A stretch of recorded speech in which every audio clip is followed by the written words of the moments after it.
लोकशाहीर अण्णाभाऊ साठे जयंती महोत्सव समिती वाळवा तालुक्याच्या वतीने गनिमी काव्याने इस्लामपूर शहरातील तहसील कार्यालय चौकात लोकशाहीर अण्णाभाऊ साठे यांचा पुतळा स्थापित केला। इस्लामपूर शहरात पूर्णाकृती पुतळ्यासाठी नगर परिषद प्रशासनाने जागा देण्याचा लेखी आदेश द्यावा। पोलीस प्रशासनाने दबाव आणला आहे, तरीही अण्णाभाऊ साठे यांचा पुतळा कोणत्याही परिस्थितीत हलवणार नाही।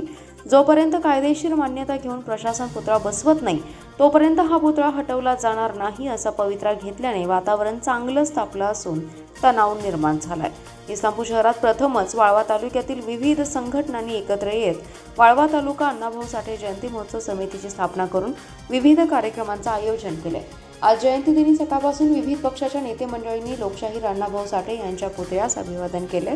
अण्णाभाऊ साठे यांचे जन्मगाव वाटेगाव हे वाळवा तालुक्यातील असून इस्लामपूर हे प्रमुख शहर आहे। संपूर्ण राज्यात आणि देशाबाहेर सुद्धा अण्णाभाऊ साठे यांचे पुतळे आणि स्मारक आहेत, परंतु अण्णाभाऊ साठे यांची कर्मभूमी असलेल्या इस्लामपूर शहरात अण्णाभाऊ साठे यांचा पुतळा बसवला नाही, हे प्रशासन आणि लोकप्रतिनिधी यांचं अपयश आहे। इस्लामपूरमध्ये अण्णाभाऊंचा पूर्णाकृती पुतळा व्हावा अशी अनेक वर्षांपासूनची आग्रही मागणी केली आहे। सायंकाळी 7च्या सुमारास जयंती महोत्सव समितीच्या पदाधिकाऱ्यांनी अभिवादनासाठी आणलेला पुतळा तहसील कार्यालयासमोर स्थापन केला। पुतळा स्थापनेनंतर जोरदार घोषणाबाजी करण्यात आली। याची माहिती मिळताच पोलीस निरीक्षक संजय हरुगडे यांनी पोलीस पथकासह घटनास्थळी धाव घेतली।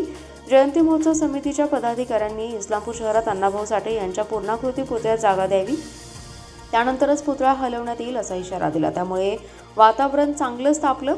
रात्री उशिरापर्यंत प्रमुख पदाधिकाऱ्यांसह कार्यकर्ते मोठ्या संख्येने ठिय्या मारून बसले होते। प्रसंगी रक्त सांडलं तरी आता माघार घेणार नाही असा इशारा मातंग समाजाने दिलाय। तहसीलदार सचिन पाटील, मुख्याधिकारी पृथ्वीराज पाटील, संजय हरुगडे यांनी पदाधिकाऱ्यांशी चर्चा केली, परंतु पदाधिकारी मागण्यांवर ठाम होते।